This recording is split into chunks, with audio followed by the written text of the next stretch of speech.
ਤੋਂ ਆਏ ਹੋ? ਅਸੀਂ ਹਰਿਆਣੇ ਤੋਂ ਆਏ ਮਤਲਬ ਅੱਜ ਦੀ ਮੇਰੀ ਹਰਿਆਣੇ ਤੋਂ ਬਤਾਓ ਹਰਿਆਣੇ ਤੋਂ ਤੇ मतलब आज बहुत बढ़िया लगा तो पहली बार आगे का महसूस है जिस दिन परमेश्वर की वजह लिखा है अंदर ही दिन में ऐसा होगा कि मैं अपना आत्मा सब मनुष्य पर उड़े लूँगा अज इन्ना परमेश्वर की अग्नि छुआ जिदा वाइड डिपार्टमेंट मीटिंग के आया परमेश्वर की आत्मा बहुत आनंद आया बहुत छुआ परमेश्वर का है पहली बार एक्सपीरियंस है परमेश्वर पहली बार पहला एक्सपीरियंस होता है से 3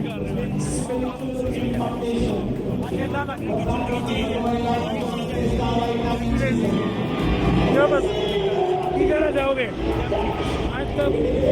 कैमरे से तेरे फुल नजारा